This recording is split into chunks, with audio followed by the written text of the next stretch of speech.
Hello and welcome to a slightly different video for this channel. We're currently on holiday in Spain and we thought it'd be fun to give you an insight into what a typical day on holiday is like for us as two professional badminton players. Yeah, we're going to show you everything from the exercise we're doing to what we're eating and just generally what we get up to. We hope that you'll find it interesting, but if you do want some more specific technical or tactical advice to help you at badminton, then we'd probably recommend watching one of the many other videos on our channel. So, we're starting our day by playing some paddle, and because it's really popular here in Spain, there are some courts on the complex where we're staying.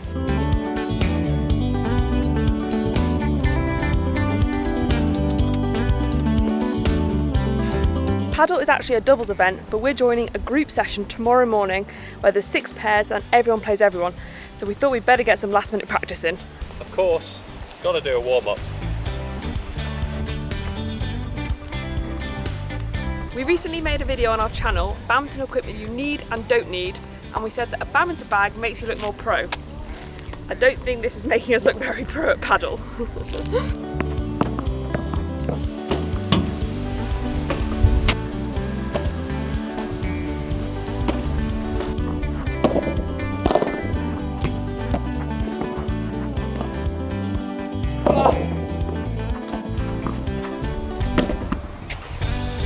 Okay, my thoughts on my paddle performance so far. I think my volleying is okay, similar to like net reactions at the net in badminton. My off the wall and my ground strokes, which is more similar to tennis and squash, terrible. That needs a lot of work.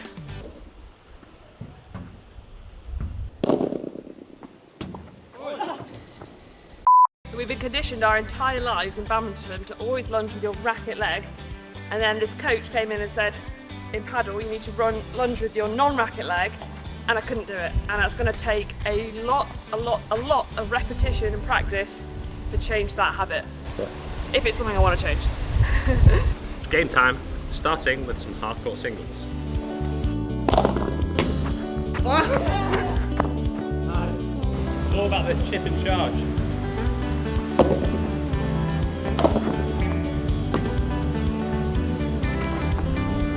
Maybe that.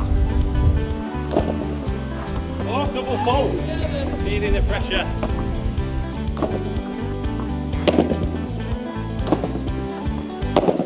There it is.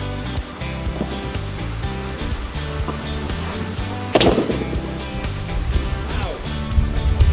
So we're going to finish with a bit of serve and return, as it's very important in doubles in badminton, so we're assuming it's very important in doubles in paddle.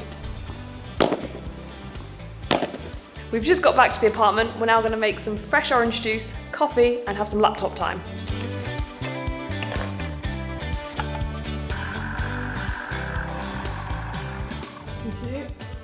Cheers. Sun cream time.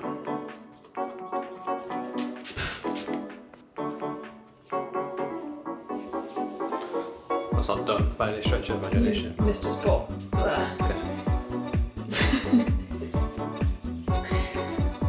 Wait, you've missed a spot there. No, you got it. It's incredible. I keep rolling these up, and this one falls down because it's my right quad, and this one just stays there. Too much lunging on the left leg.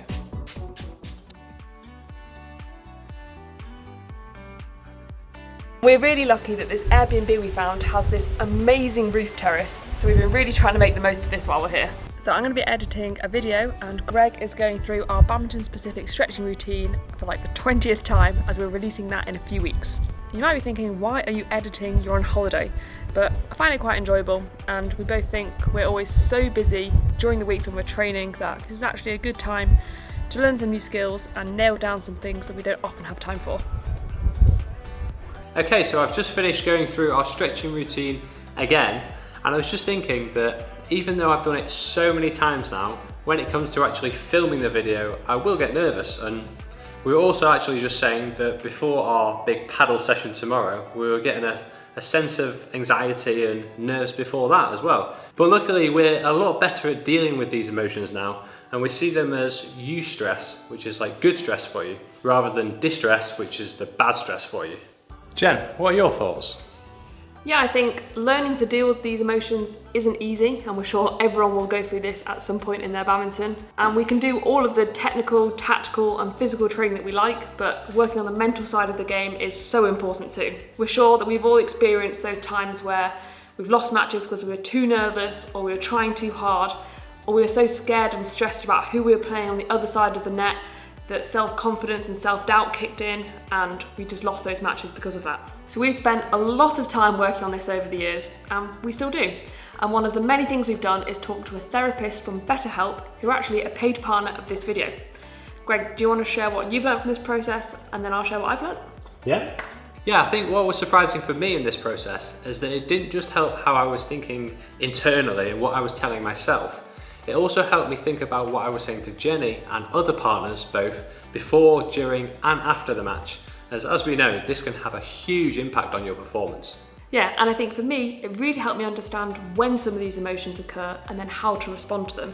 So just before an important match, if you get a really big wave of nerves, how is it best for me to respond to that to then get the best out of my performance and also help me enjoy performing too? So if you think talking to a therapist would also help you both on and off the court and you want to give it a try, then head to betterhelp.com/badminton insight for a discount on your first month. It's entirely online, so you can do it whenever and wherever suits you, either via a phone call, video chat or messaging, however you feel most comfortable. Just fill out a short questionnaire and you'll get matched with a credentialed therapist, usually in 48 hours. And they even make it easy to switch therapists if it doesn't feel like a good fit for you. So once again, to get a discount on your first month, use our link betterhelp.com/badminton insight. Okay, time for some lunch. Chef Greg doing a no blink challenge. Can't blink while it pops up. That's impressive. I feel like if you were pressing it, I wouldn't be able to do it. Because then you're, yeah, okay, do it again.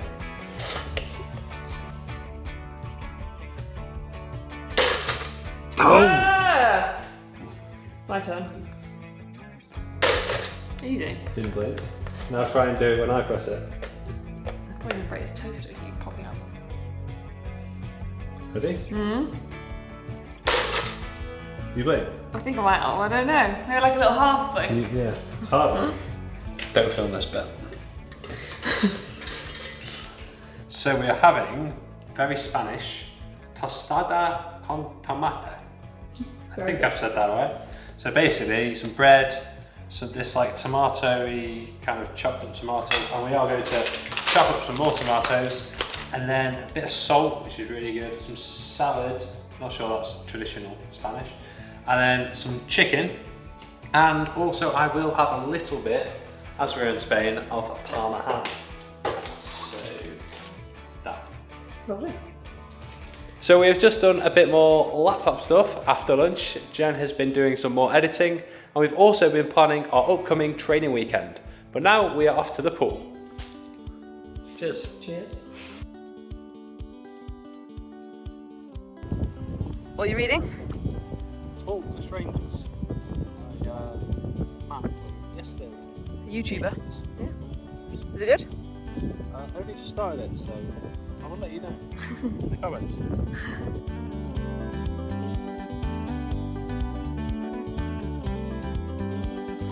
Splash the subscribe button. Right, so we've just had a very relaxing, very enjoyable couple of hours down at the pool. And now, before our favourite part of the day, we're going to head to the gym for our second session of the day. We've not been doing 2 sessions every day, but we did think paddle this morning wasn't going to be that intense. So yeah, time for some gym.